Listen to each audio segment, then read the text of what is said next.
Hello, everyone. This is Three Black Pratt Photographers. My name is Mark Skinner. I'm here with Kenneth Nelson and Greg Cleghorn. All three of us went to Pratt Institute some time ago, and this is one of a series of discussions that we're having about photographic topics. And this time we are going to be speaking about what our photographic mission is and what it was and how it's changed, if it's changed at all. And I'm going to let Ken speak first this evening. Thanks, Mark. Uh, Welcome. my first photographic mission came to me when I was first taught about photography. When I was brought into a dark room and we were explained, the teacher told us what was happening and how it was happening and why it was happening. The technical, the scientific nature of putting a print into a developer, the stop path, and the fixture. And that was the crystallization of my first photographic mission, to be the best damn darkroom printer there was. All right, great, this is great. I can do this. This is something I can learn. This is like something I can grab onto, and this is something that could take me into the future. And so from the time I was younger, and I'll say in my early teens, was when I taught, and that was my main mission until I got into high school. And then, of course, the high school and being exposed to various other ways of being in the photographic market. The one that crystallizes pretty clear is fashion. And so for a period of time, that was going to be my mission. So I wanted to be a fashion photographer after I sort of wiggled out of being a great black and white printer. Lo and behold, I researched a lot of books and researched a lot of photographers. One of my basic idols when I was during that time was Victor Skrebneski, one of the prominent fashion photographers out of Chicago back in the 70s, and he just passed away recently, or at least in about 2020, somewhere around there, early this year. So even up until the time, and that was my mission, and there was no proactive thought processes with it. I just knew that that was what I was ultimately going to be. How I was going to go about it was the big mystery, right? So what I did was, okay, I went into camera sales, and that's what got me into college.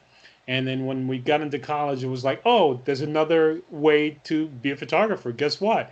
These are various ways of being a photographer. Which one appeals to you the most? Well, this, and I guess I could say we fell on the one that was the least, had the least amount of technical equipment necessary to achieve a goal. So, in order to shoot photography, what's the minimum you need? You need a camera, a lens, and film. And which genre of photography uh, can you do successfully with it?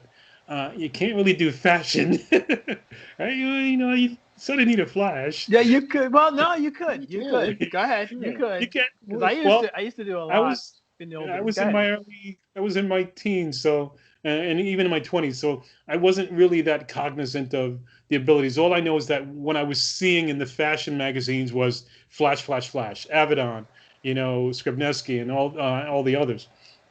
And once we got into Pratt, or I got into Pratt, I was exposed to the various different genres of photography, and lo and behold, there was not necessarily, it wasn't called street photography at the time. It wasn't really that, but it was just sort of photography that just happens to be outdoors. Well, I Uh, think I think they used to talk about it as being art, yeah, rather than just street art, photography, yeah, just art, art photography. artistic. Yeah, right. And so that in around the time we started, I guess my junior year, my sophomore year in Pratt, that's when I became really enthusiastic about the prospects of going out there. But little did I know that my ventures into street photography happened way back when I got my first camera, because I still have images that I shot outdoors, engaging in what is now known as street photography, not necessarily with people, but places and events and in the neighborhood. So I would actually go around and photograph in the neighborhood, uh, taking on the idea of what is now called street photography, but it wasn't called back then. So to me, I was engaged in street photography way back when. I just didn't know what it was, or at least it wasn't what it is called now. So So could your mission so I'm sorry, I mean, but did your mission sort of change like right then when you like, was there something in the fine art photography, the street photography that you were exposed to that made you say, hey, that is where I want to really concentrate my effort? I I I'm sure there was. I can't pinpoint a specific thing or time frame in which it happened. I say it coalesced over a period of time, realizing that what my abilities and capabilities were in photography because they were still growing. Uh, so I can't pinpoint a time or day. Which leads me to, and again, I'm just going through things really fast, which leads me to sort of what I'm doing today, which I consider my photographic mission. And I will bring that up on screen now and say that what I've transitioned to, okay. Uh, are you able to see my screen? I see text. A little Yes, cropped you on should the see left. text. Yes. This People is, and and places, people and places. this is my photographic mission that I've been using over the past, I'd say 6 to 10 years. You're And cropped a little it's, on the left there. say again? You're cropped a little on the left of the page. Okay, I can read it out for you. It says, exploring the moments in front of us, people and places, people in places, and places full of people. And that has been my mission over the past 6 to 10 years. Mission Um, accomplished. right? That's what you've It's, been doing. Yeah. What what will happen is you'll confusion? find this. What verbal confusion? Photographic Well, clarity? What? the alliteration was intentional. Okay. Okay. It just happened to work with the mission, which is I photograph people, street scenes without people, or people in street scenes, and lately crowds full of people. So it garners the whole genre of, for the most part, of street photography. And I thought this was a keen statement to make using alliterative features to make a statement about what my intent is photographically. And again, it's prefaced with exploring the moments in front of us.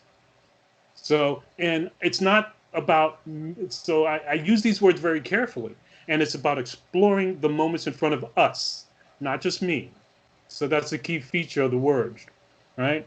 Because it's not just about what's happening in front of me, but it's happening in front of everyone else that is engaged in the same spot I happen to be at that time. And so people and places, so separate people absent of the places, places absent of the people, people in those places, and those places when they're full of people. Alliterative, but it took me a while to come up with this, but again, it crystallizes my mission statement for me. So it's the evidence of people, whether they're there or not. Exactly. Yes. Okay. Or the places, right. It's either the people or the places, or a Right, combination of both. but you're not shooting like wilderness. You're shooting like cityscapes.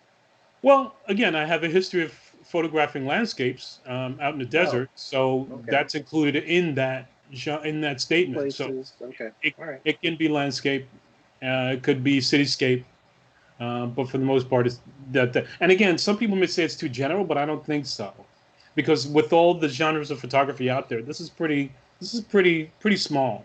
It doesn't say fashion, you know, it doesn't say aerial photography, it doesn't say architecture, it says this. Yeah, it's people and places And so in this various is I how had spaces. no idea you're yeah, such a complicated man, Ken. and again, you'll see this on most of my social media. So this is on Instagram, um, I think, and you'll see it here on my Facebook page. Uh, let's you, I'll just really quick go to it because I think it's very important that you see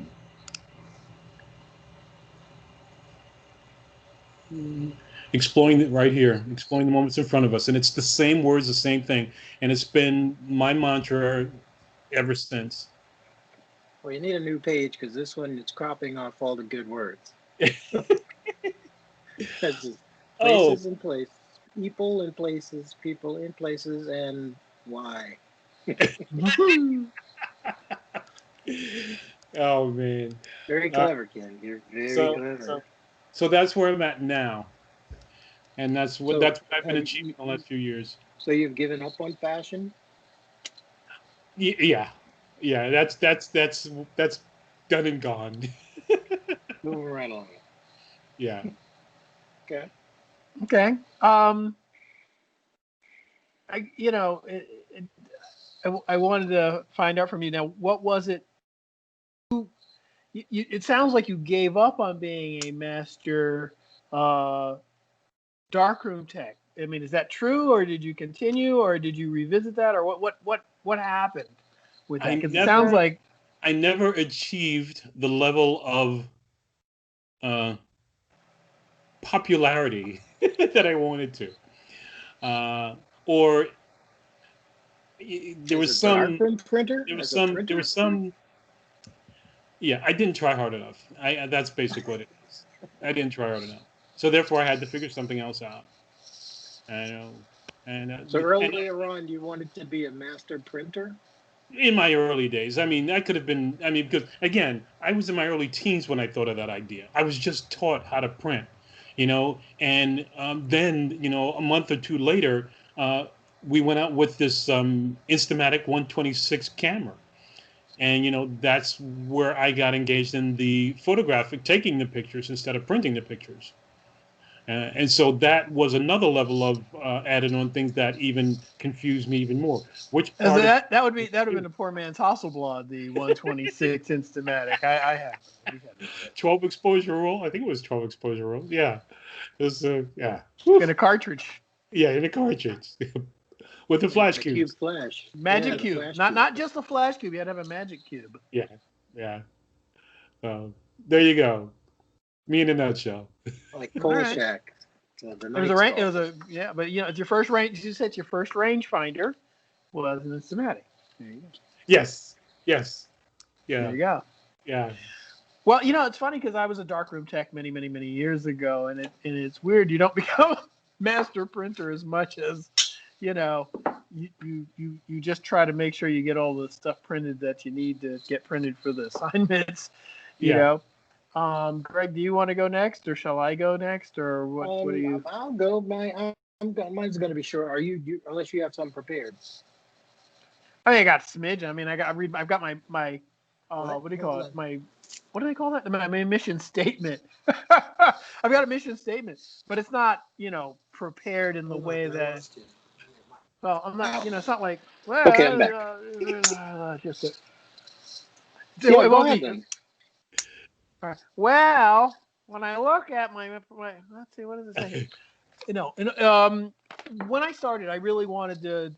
Originally, my first love for photography was the Sears catalog. You guys have seen this. When I got to, I think, middle school, a friend of mine had started working with photography, and then he and I went to the same high school, and I joined the photo club there, and we started. We didn't really do darkroom work there, but my parents were very supportive of this because.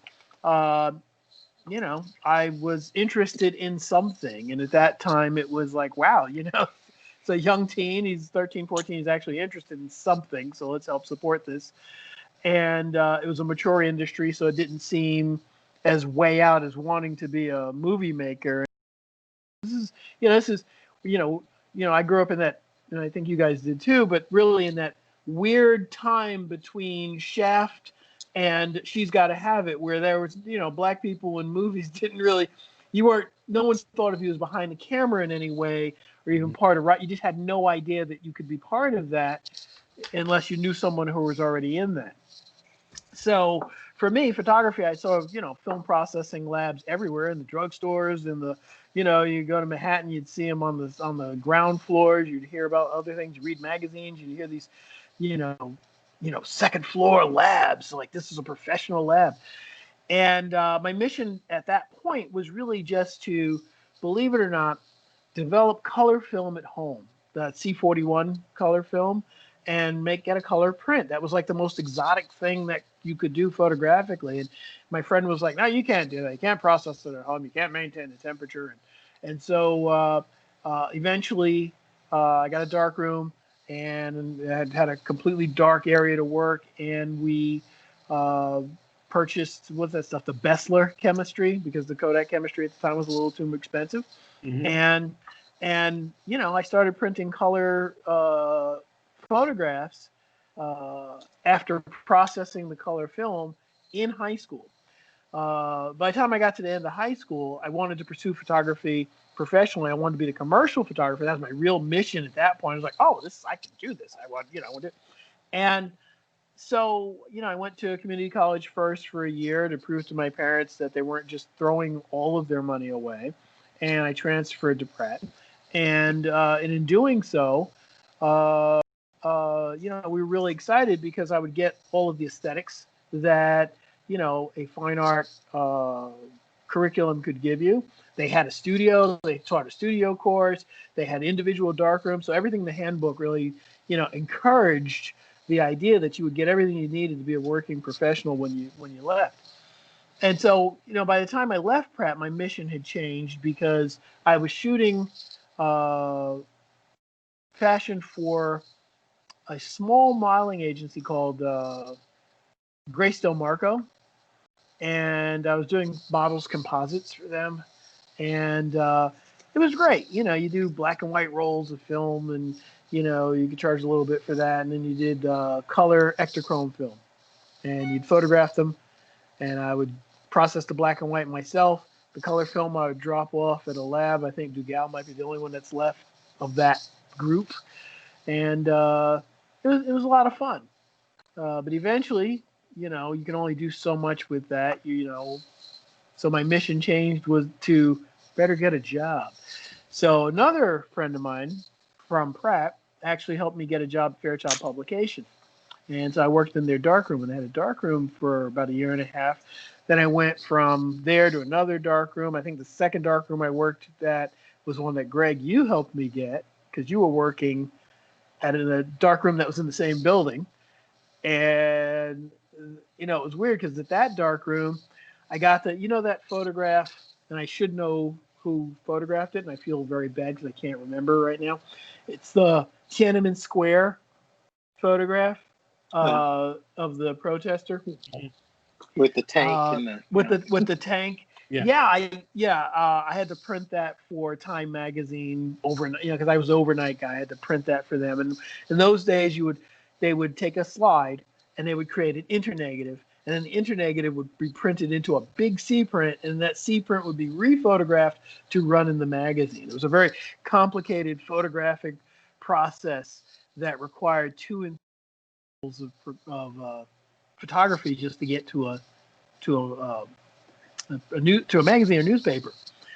So my mission then changed to getting out of the dark room, and eventually I wound up. Ken, you got me a job at the A&S studio, and I was there for 5 years.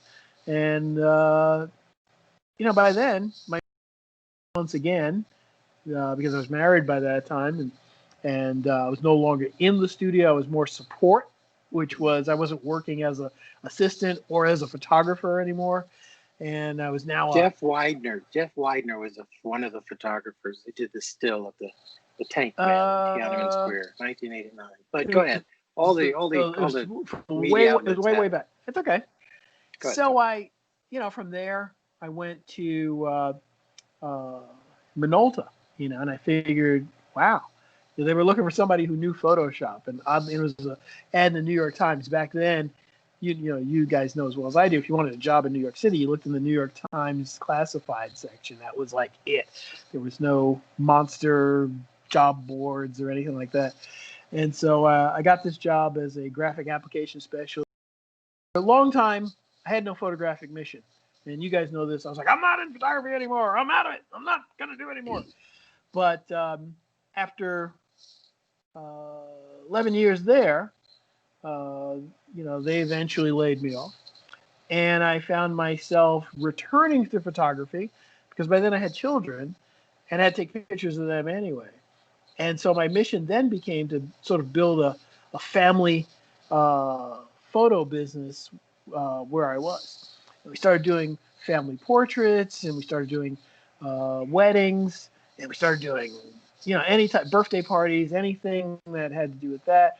And then we wound up getting involved with pageantry, and ultimately my skills as a fashion photographer sort of came, right back full circle to photographing pageant contestants and pageant winners. The only real difference is that at that point, my mission was to make these kids look the best that they could, and I really mean that. It was really, it wasn't so much about what I wanted. It was really more about making sure that uh, they look their best. They're having a great time. And I think we talked about this before, maybe either one of these discussions or offline. And so when I talked about the idea of a photographic mission, uh, there was someone we used to, when the kids were really little, our families used to hang around together. And she used to talk about the idea of a sort of a religious mission that you would have. But before that, when I was at Minolta, I used to read a lot about mission plans and business missions. And so, you start thinking about the idea of what is your objective? Because, I've done a lot of types of photography at this point. I've done darkroom work, and, you get past a lot of the what I want to do, and you kind of say, what is it really you want to do? So just in this last week, I actually made a new mission statement that kind of reflected, and just forgive me for this, it kind of reflects what I really was thinking. And mine was, or is, whether an actor, model, pageant contestant in need of a headshot, or a vendor that needs great photos to sell your product, Mark Skinner Photography uses professional photographic techniques in the studio or on location to show you in your best light. And kind of a culmination of everything I've done. You know, you froze for a second there. What was that last? That show you in your best light. You mean after the statement, or after the statement? Yeah. It just took a long time to kind of figure out what it was I wanted to do, and this was a culmination of everything that I had experienced. When you're a darkroom tech for a company, it has nothing to do with you. Many times you haven't photographed any of the work that you're printing, and I'm sure the same is when you're, I did, asset management for Macy's before I left them too, and I get it. You're working with other people's photos, look their best, and trying to make sure that the product looks the best. Even if you're not retouching, you're trying to make sure that it's all organized and it gets where it's supposed to go. But other than that kind of purely assistance, very rigid assistance position, my mission is now really one to make people look their best. And it probably should have been that before, but it was then. It was more about what I wanted rather than what they wanted. It took a while. Right. Because as I'm hearing your story and I'm looking at the various ways the various things you've gone through, they've all been to a great degree more productive thing than a creative. Would you say that that's true? Oh, you've been like production and It would be more of a production thing, with the exception of the headshots, which to some degree is still a production thing. Well, one of my pageant customers said to me once, "You're a very corporate person," and so many people have not had the uh, good fortune to work in a couple of corporations. I've worked at a couple of corporations, so and you kind of know how to get things done in an efficient way, and you kind of know how to get to a certain level of proficiency very quickly. Mm-hmm. And that's something that at least back when I was in school, they just really emphasized, it seemed, take your time, learn to do what you need to do right rather than get there fast. You know? Right, but it's not an absence of creativity on your part. No, it's not. It's not. But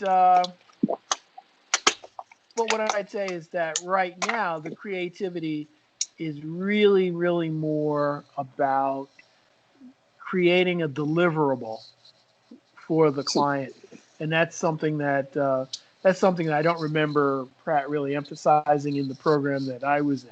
Because you guys are in the same program, but it seemed like in those days the deliverable was really sort of about expressing yourself. Yeah, with as a opposed, formula. Yeah, corporate's more formula. 4-point lighting. Keep it simple and get the product. Yeah. well, in some regards it's formulaic.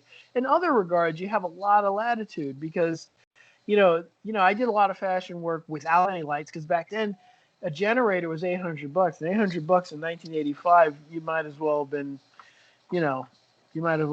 selling, I don't know, your left foot or whatever it is. You might as well have just been giving a limb to do that. It was just a really very, very challenging thing to do. And very few people had it. And, Right, but they were emphasizing more creative workarounds rather than sheer either you have it or you don't. Okay, join this corporation and we'll buy you the 12,000 watt bulbs or lamps and your hot lights and whatever else you need. Whereas Pratt was a more free form. Maybe. yeah, I'm saying. yeah. I mean, I would say that. I would say that it's more free form. I would say they really just weren't interested. At least certainly back then, they certainly weren't interested in commercial photography at all. I mean, I've had instructors say they weren't going to even address it. So yeah. They didn't do formulas. Well, you say formula, but I mean, if you've done commercial work with any consistency, what you realize very quickly is that depending on what the subject matter is, there is a formula that is more of a tendency.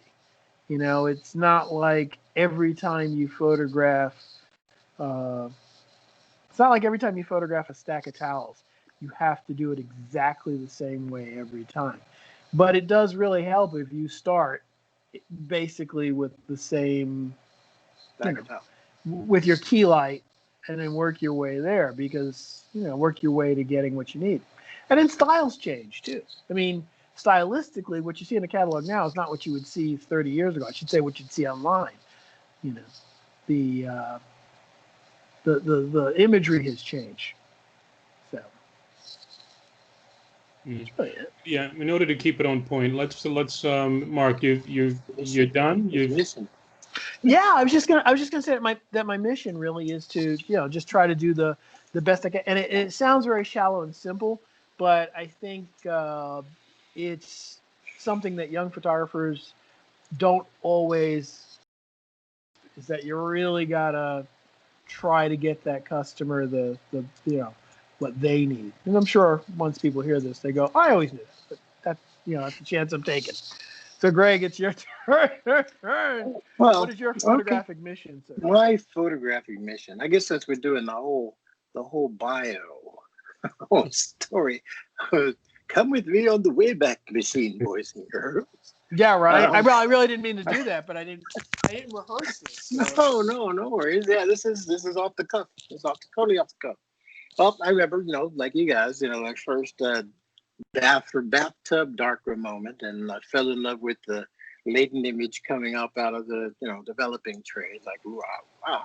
And I thought about that, and I was like, wow, that's something. But I guess my most lasting recollection of the beginnings or the seed of an image or a mission was that camera, watching, how folks acted around an Instamatic. And then when they saw what they called, fancy camera, and my dad trusted me enough with his Nikon F, that tank of a camera, how people reacted to the camera. I didn't exist anymore. They'd smile, they'd clown, they'd get serious. They would pose. They would do all of this for the camera. And I thought about that. I was like, wow, this is interesting. So the darkroom stuff was good to know, and I, tried my best to make a good print, but I kind of focused on the events. I always liked the event and the moments. And from there, let's see what happened after that. High school, right? Well, high school, everything is, just energy everywhere, energy and hormone. And I remember bringing the camera again to school, and again, people would just act a totally different way around the camera. And I guess from there, I went to the yearbook. Yearbook staff. I was like, yeah, I can do some darkroom. I can do some photography. And then they'd send me out to events, and then I became, hey, it's Greg the photographer. Oh, yeah, hey. Didn't know anything about me. Never did. Never became anybody's friend, class president. Most likely to become whatever. I was just the guy with the camera.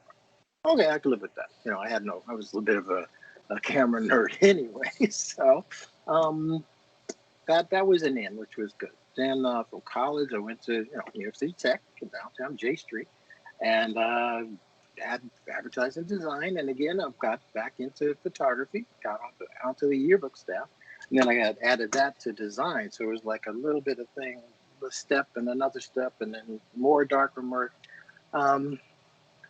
But mission-wise, I was really getting into the events. It was like it became more and more important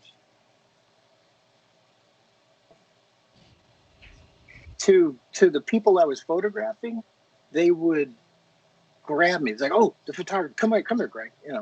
And it was important that I caught certain moments that they wanted to ensure that they had that moment captured.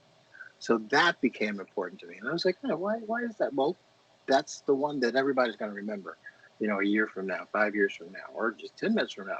Like now, everything is so, I picked up, well, I'm talking on the phone. Everything is like instant. Take a picture and what these kids like, hey, let me see what you got. So it's a lot faster now. And from there, I guess I wanted to, there was some catalyst. Growing up in Brooklyn, it was always something going on in Brooklyn. And Red Hoops was a special kind of place. And things would happen, and I would want to run out and take pictures. And sometimes my father would catch me and like, no, the camera stays here. So other times, if he wasn't around, I'd go out and I'd take pictures. I didn't realize how dangerous. Excuse me. But the idea of photojournalism, the seed of that started to grow in me. And from there, Jesse Jackson came to our school. Do you guys remember that? To New York City Tech. I don't remember who it was, but he was giving this speech, and they're like, Greg, grab the camera, go shoot Jesse Jackson. I was like, I'm there. And he was talking, rocks flying around. We're all David. And I had an assignment to photograph him for a small magazine once. Mm-hmm. There you go. So then the idea of photojournalism came in. I was like, wow, and these events, they happened once. And if you didn't capture it, you didn't do your job. And the event didn't happen. It's not recorded. It's not in your publication. You didn't do your job. So from there, went to Pratt, and they started talking about something that changed my life.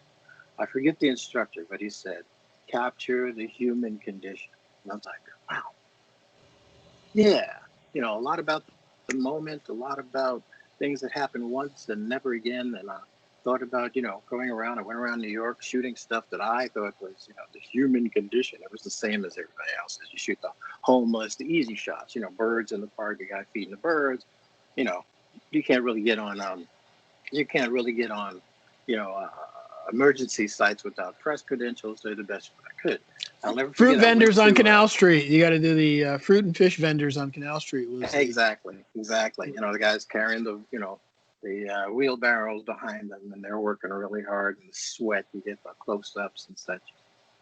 But I got a short portfolio, and I went and I called. I forget his name. It was Greg something. I can't remember his name. I feel really bad about it. But I went to Daily News, and I met the photo editor at Daily News, and I showed him my portfolio.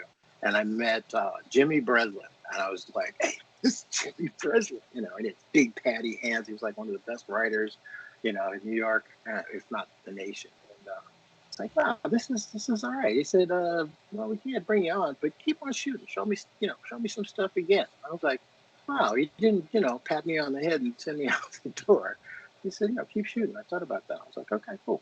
So I did that for a while. Did the commercial things like you guys. Did some commercial work, freelancing. I worked with some commercial photographers and assisting, loading Polaroid backs, loading 4x5s with a couple of guys that had accounts with Macy's and major department stores, moving around hot lights and such. And I thought about it, I was like, is this what I really want to do? Yeah, I could make a lot of money. I did some studio work. I could make good money in New York, but it just wasn't happening.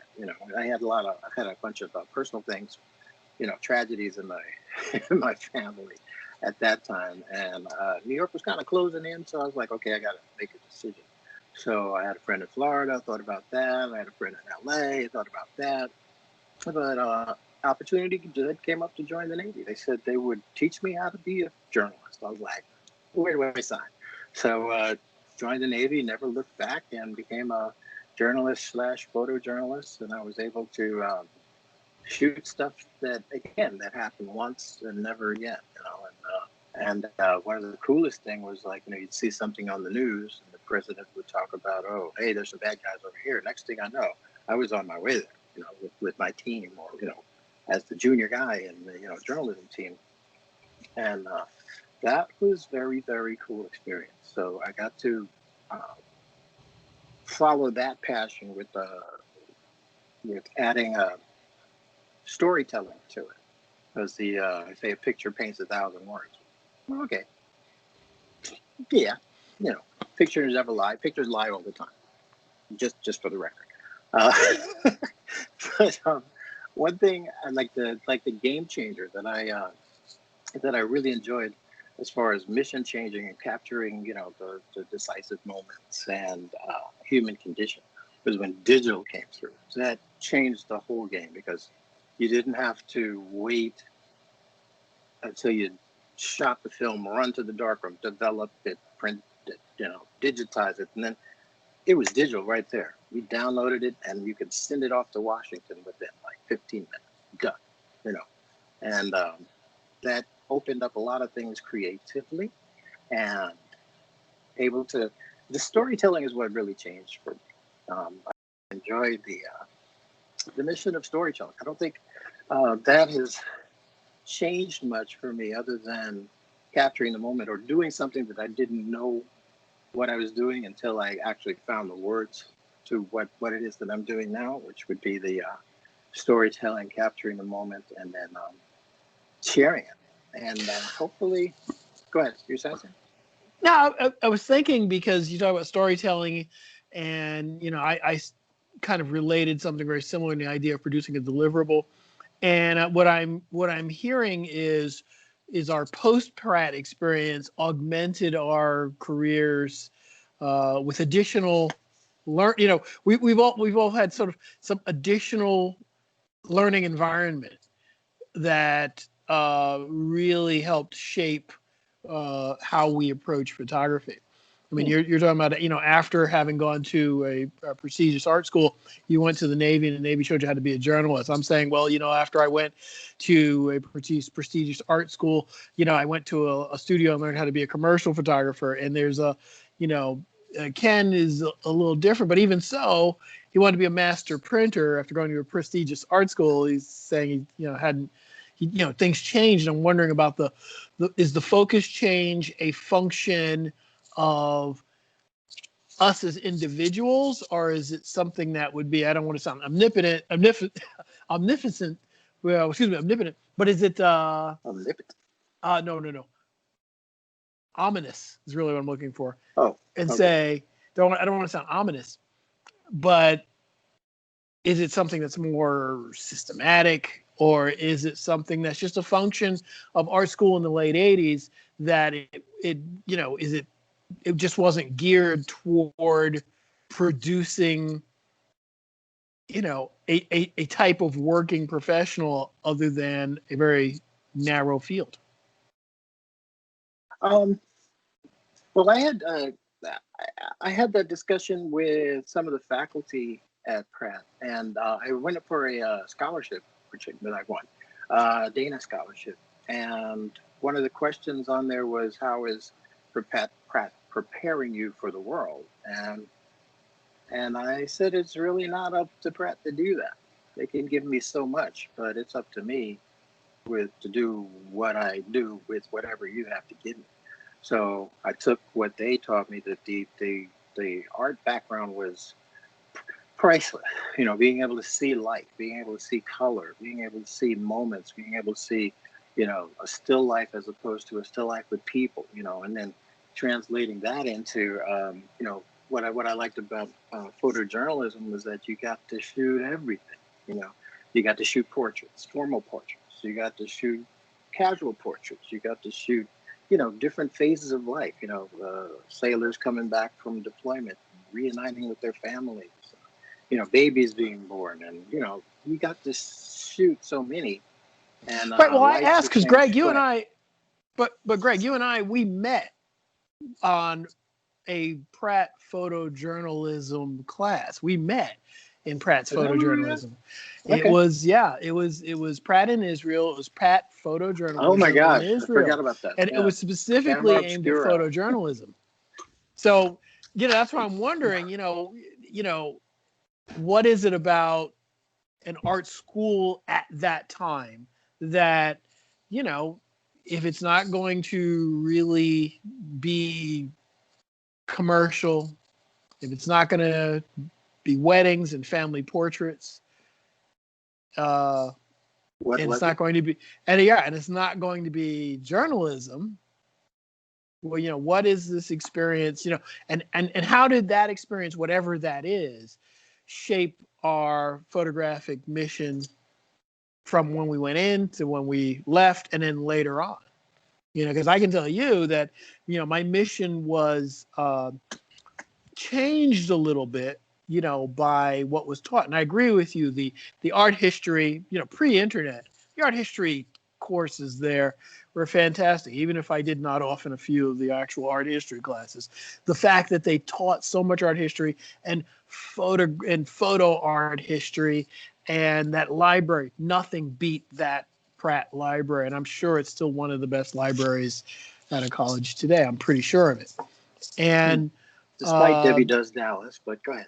well, I mean, yeah, I don't know about that, but I mean, but what I'm saying is, when you get to the point where, uh, you know, you've done a photojournalism course, but there's another organization that really taught you how to do, you know, what exactly is it? What is the influence? What's the Pratt influence, and how is that Pratt influence part of the mission that, you know, we all went on, you know, after leaving?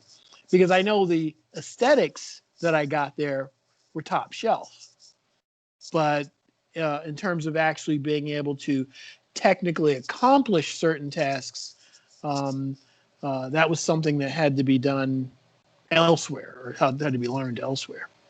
Hmm. Okay. Well, I mean, it's not to.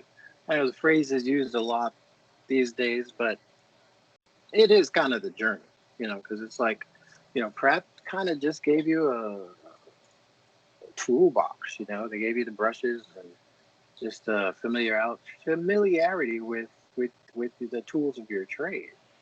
And I don't think so. I don't think so. I don't think, because the tools of the trade are not just the camera lens and whatever ambient light is there. And, you know, I think I think if a school doesn't teach you how to use uh, artificial light for creative purposes, then I think there's something a little bit missing from that.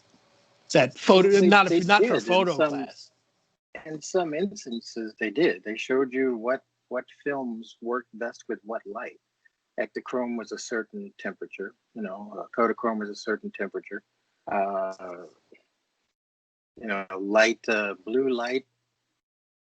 blue tungsten has a blue hue. You know, daylight has a yellow hue.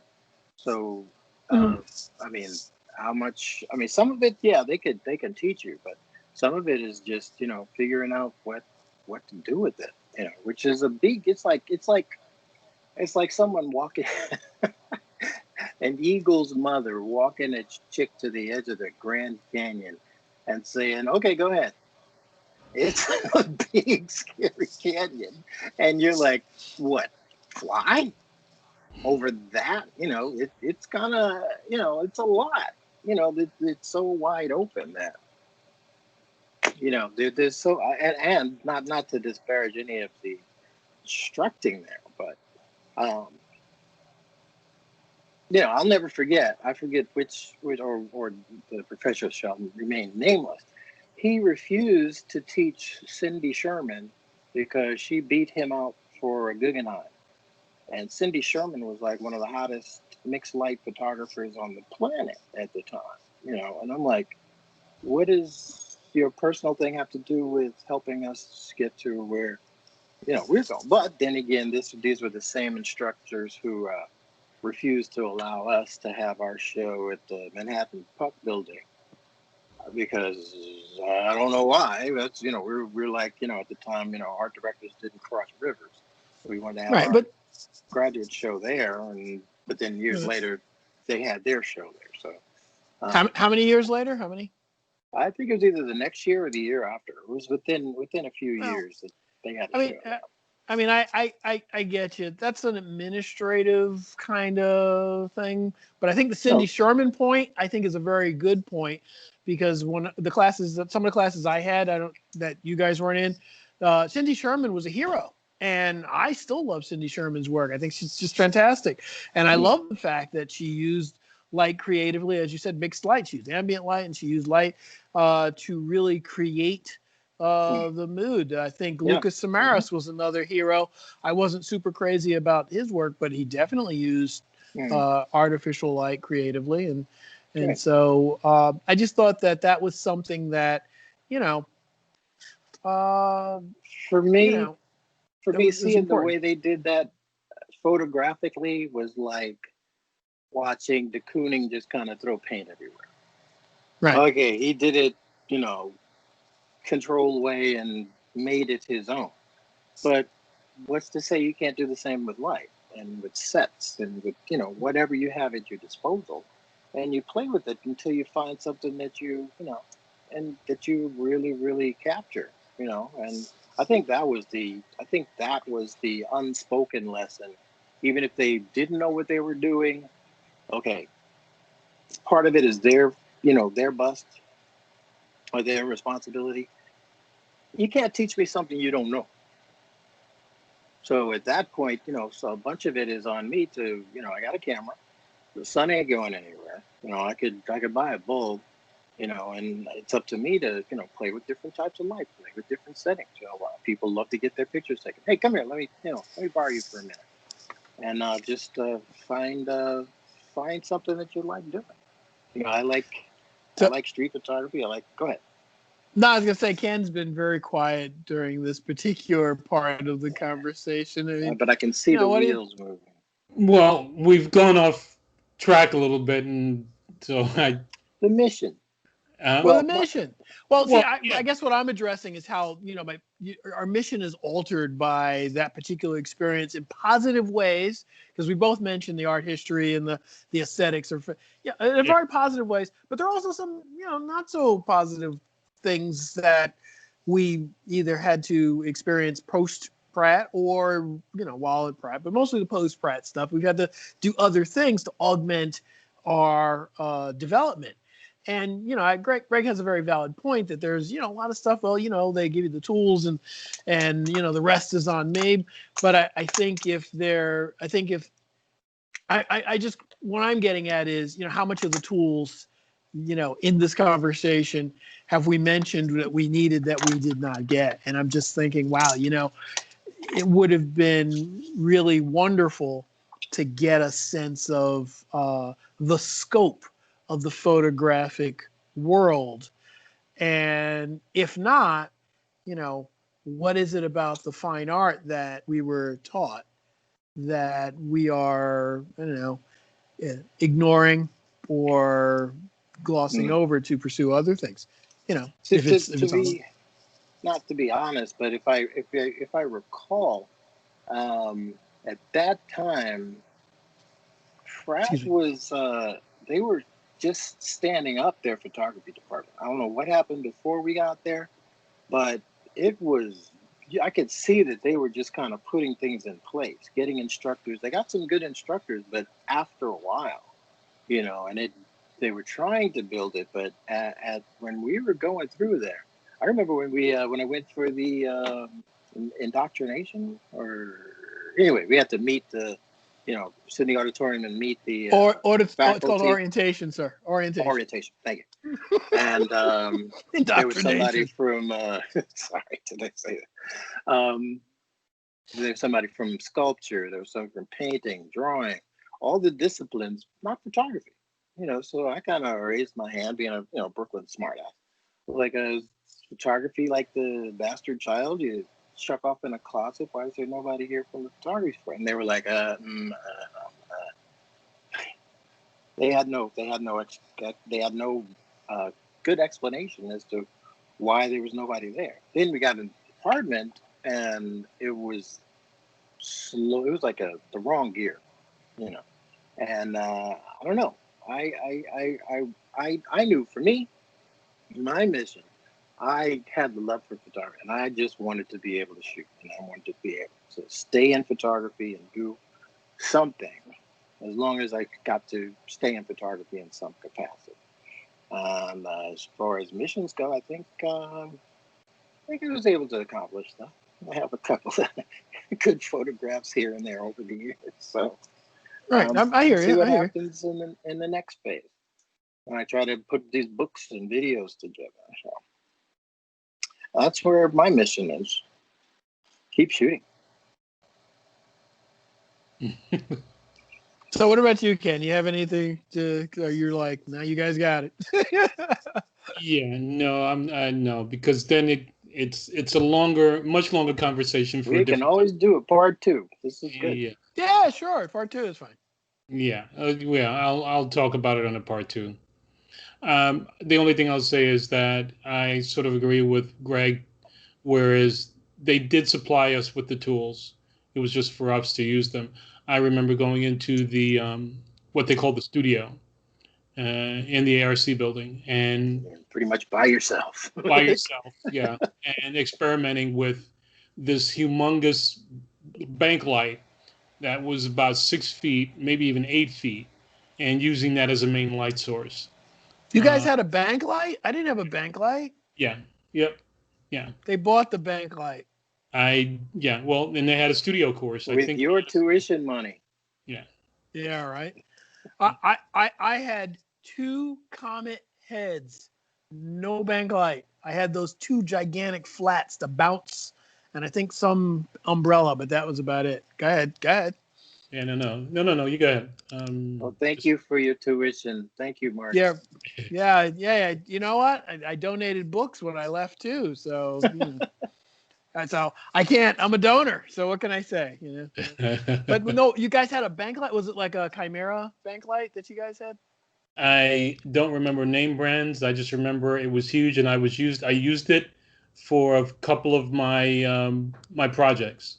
I was doing self portraits. It's the kind of Carol Burnett used. Yeah, I was doing self portraits, and it was huge. Wow, you're lucky, because when I was there, they had a beat up Balcar that didn't work, and they had 2 Comet heads, and it was really cool because they had a Comet pack, 2 Comet heads, and they had a boom. The boom worked, and they had 2 reflectors for the Comets, and they had those huge. Did you guys still have those huge flats that were on wheels? The rolling flats. I don't know. I remember I shot my first nudes in there, so I didn't care. I did no nudes, but I had the big rolling flats. I did. I don't remember if there were any gels. I felt like I had to buy my own gels, but they may have had some. But I had to buy my own gels, and it was really Spartan. What was really cool though was that I could use the studio on the weekend, and that was like the best part. You had to sign it out, but I could use the studio on the weekend. I mean, I just felt, and it was okay. to be able to have that facility. I just really wish that the kind of diversity of tools that existed then were really explored, because at the time there were beauty dishes and there were ring lights, and then there were, softbox were still kind of new, soft boxes, and the various umbrellas and what they do. Yeah, I wish I could go to other art schools, other art photography schools, to see if they would have had something. Yeah. In a way, it would be kind of good to have that, but in another way, to me, I don't feel that they would have that. But go ahead. There were three, well, at least four that were extraordinarily technical. One is RIT, of course, in Rochester, because that was right next to Kodak. They were an art school. Right, they were technical art. photography. But if you want an art school, if you're gonna pin me to the word art, I'm not doing anything. It was no, and I didn't even know this school existed. It was the Art Center in Pasadena, which their photo department back then. I know a guy who graduated from there, and he said that he had to buy a view camera, right, to be in the photo department. You had to own your own. There was no sharing of the view camera, and I think he had to own his own. Well, I think he volunteered to buy his own Hasselblad, but you had to have your own view camera. Like, it was serious. It was like you were not getting away with a 35 millimeter camera and walking around taking pictures of manhole covers and things like that. You really had to, study what light did to film. Well, if that's the type of training that you wanted, it would be your mission to get that training, wouldn't it? Well, you asked a question earlier that said, I'd like to see the art. I'd like to see the art school. And I said, well, the Art Center of Pasadena, they took it very seriously and said, we're going to teach a very commercial style photographic experience. And what I'm getting at is, if you still have to be taught to do photojournalism after you've gone to a photojournalism, we've had photojournalism courses in your college, what is it that you're getting past the first few classes? Where's the higher level? Where's the advancement? Where is the, if there are tools that you get to a point and you just are clueless or you're still playing. Okay. What's the deal? Well, there's a in carpentry, you're an apprentice for so many years, and then you become a journeyman, and you take what you've got and you get out there and you do what you do. Right, but you do know how to use the power tools in an apprenticeship. And as a matter of fact, I think it's in South Carolina. They have a full university now. It's pretty new, that actually does teach carpentry full time. They have the liberal arts in addition to the studio classes in practical architectural elements. We're getting way offline. Well, I just want to say my mission was to stay in photography, like Carol Burnett stays in comedy. That's right, but what I'm saying is, if you're prepared only to be a darkroom tech or an assistant, and but you're not really prepared to do the job, what is it that and we have gotten off topic, and Ken's absolutely right, but what I'm saying is, how does that change your mission? It really wasn't my agenda to do this, but I'm really wondering, how does it change your mission if when you leave there's a deficit, not just in photojournalism. I mean, if it were that, let's put it this way. I don't know anyone. Do you guys know anybody? It's not up to the school to fill you up. After you're done, it's on you. I disagree with that. I think that schools. Gosh. So after you graduate, did you go on to graduate school at Pratt? I think that you should be prepared to enter the workforce when you leave Okay. an And if accredited you were college. not prepared, isn't it up I to you to get what you didn't get from them? well, How I could it? think if you Who is it? well You well can't put it on them. You're gone.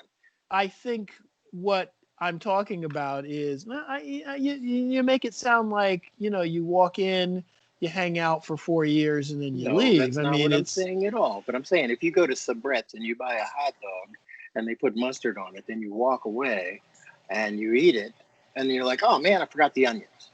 And then you go I, back, you don't have a hot dog anymore. It's a part of you. So I think the point of selecting a school is to get an education, and I just wonder if the education that each of us received individually, how much of that has helped your mission, your original. Yeah, go Yeah, ahead, Ken. I'm just speaking, or I'll speak to the difference between what I think is a trade school versus what I think is another school of another type. I think if you remember the trade school or the technical trade school called Apex Tech, you know, they Yes. they will are we going to teach. make this for another episode, or are we going to I'll power just through? quickly add that, Go ahead. the goal of that school was to teach you how to do something and be something once you graduated. I don't think Pratt had that same mission. I Well, think Pratt I okay. agree with that. gave you the exploration. It showed you how to explore the various aspects of creative photography and the art that surrounds it and the art that supports it. But what is up to you, it's the rest is up to you. We'll give you the ideas behind how to achieve the ideas, but you have to go and do the ideas. Okay. I will buy that to the point where if you it's sort of like saying, well, there's a light, then there's the sun, and then there's light bulbs in people's buildings. Okay, you know, work it out. And I Right. think that's what you guys are saying. Okay, well, yeah, I'm happy with that. And No. I'm just saying that if the mission, I'm not saying the mission is to be a commercial photographer, but I'm saying if you want to create work like Cindy Sherman or Jeff Kern, and some other people, the idea of uh, what you need, most usually the information existed. It's not like I'm talking about things that are new. I'm not talking about they should have taught us digital in 1986 because it didn't exist. What I'm saying is, the idea of how to modify artificial light, whether it's a hot light or what do you go, the idea of how to modify it is something that should have been really explored because let's face it, if you want to photograph peppers and it's winter time and you can't get studio time until I don't know 7 o'clock at night and you're there from 7 to 9, you're not going to take the pepper outside with a reflector board and hold it with a scrim. You're not going to do that. What you're Why going to do is not? you're going to try to, well, because there's no light. And I'm talking about with film. There's nothing. So what you're going to do is you're going to be in the studio and you're going to have a light. And so I'm thinking with just 1 or 2 hours, they can say, well, your reflector will do this, a scrim will do that. I'm not saying you have to do this every day, but I'm saying, you know, what the tools do, you know, and what tools exist more so than what they do. They should say what exists. And I didn't get a sense that there was a full scope of what existed explored in my courses. Maybe you guys had that. Yeah, no, I'm just going to make another sort of comparison. Is when we were taught the history of art, we were given one textbook, and that was the textbook we learned from. We sort of knew there were other textbooks out there, but that's the textbook that we used. Therefore, Right. we were only restricted to the knowledge within that textbook, Right. and not to the other textbooks that were available. So therefore, there were other photographers out there shooting who actually had their own guidebooks on lighting that was in the library. So you were able to go to the library to pick those books up to learn on your own. The Right. additional materials that are necessary for you to expand further than just what was given to you at school. I don't know. I remember. I think that's an okay answer, but I think really in terms of a mission, because like I said, we've definitely gotten off, and it's really my fault, so I apologize. But the idea of how your mission changes based on what you get. I mean, Well, I think that was we all went. Well, I mean, we all for me, went right? in.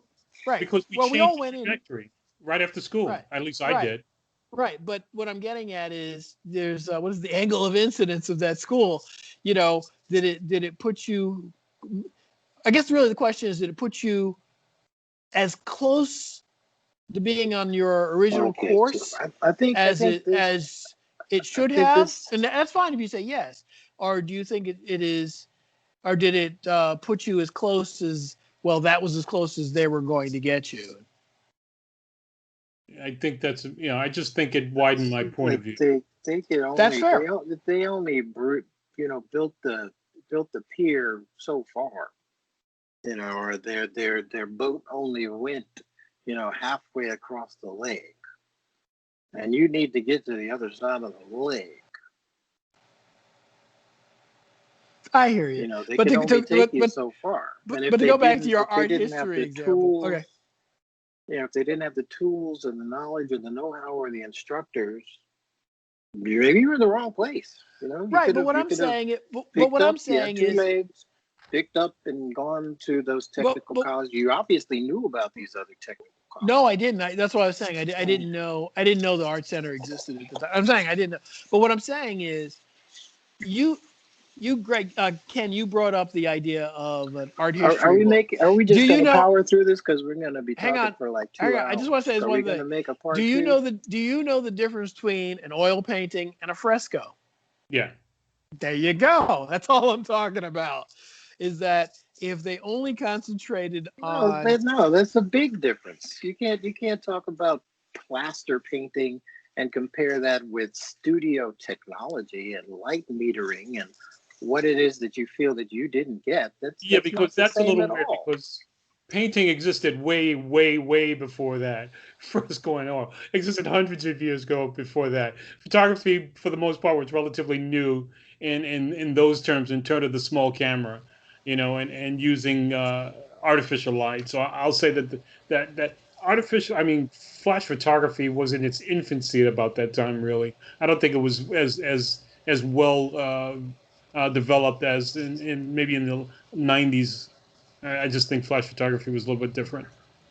Well, hot lights were old. I mean, they were around for a while. I mean, I'm not. I'm saying. I'm just asking. I mean, I'm not saying. What I'm saying is, how did that change your mission? Because I know for me, it gave me an aesthetic that I still have to this day. I mean, Pratt gave me an aesthetic I still have to this day. I mean, I posted a photograph of a model I photographed in the Nats a little bit back in the 80s. And quite honestly, I could point to you in my current portfolio a photograph that has basically the same basic type of, the same basic type of construction to it. I mean, the lighting is very similar. And I think there's a problem with that. I think you should have taken that and gone like totally haywire bonkers with it. Like a Pollock painting. I hear you. That's a perfectly valid. You shouldn't be shooting the same type of image. Yeah, there should be an illusion to it, but it should be. I saw some studio stuff that was like, oh my gosh, I wish I could show that here. I guess my point is that if you know the difference between gouache, acrylic paint, oil paint, and then that is basically what I'm saying, is that we all know as photographers these variants in painting. We don't just say, oh, you take paint, you take oil, you put it on a canvas. We know different substrates. We know different. We're not versed in all of it, but we know they exist. And my guess, the painting, the painting faculty was much larger, much stronger than the photography department. They had like maybe 3 or 4 instructors in the photography department. And half of them didn't really teach you anything. They said, shoot something and let me see what you bring back. So, I mean, to expect an orange to taste like a grapefruit, it's not going to happen. Well, when I signed up, I had no idea that that's the kind of educational experience that we would get. I thought we would get an educational experience that was more, what was in the handbook. But I mean, Rounded? that's a Okay. different, no, what was in the handbook. Anyway, that's a different conversation altogether. And I really didn't mean to get into a gripe, but I wanted to find out, how Yes, our you did. mission changed. No, I want to know how your mission changed. I mean, How my because I mission know changed? My over mission time. didn't change. My mission over time was to be able to take storytelling photographs. And I Then used what fantastic. That's Pratt good. That's it. What's your and I mission? used That's what great. and I used what Pratt gave me to look for those moments and to be able to tell those stories visually as best as possible. Dominant, subdominant, tertiary, leading lines, light, dark, everything that makes an image an image. I mean, That's fine. did they That's show great. me strobes? No, I had to learn strobes. I mean, did they show me uh diffuse light, bounce light, all of these other things? No, a lot of that stuff I had to learn on my own. Watching other photographers, experimenting, buying stuff and wasting hundreds of dollars on stuff that didn't work. Some did, but I learned something. And then when I look back, I was like, boy, they didn't really teach me this there, but sometimes I had to learn on my own.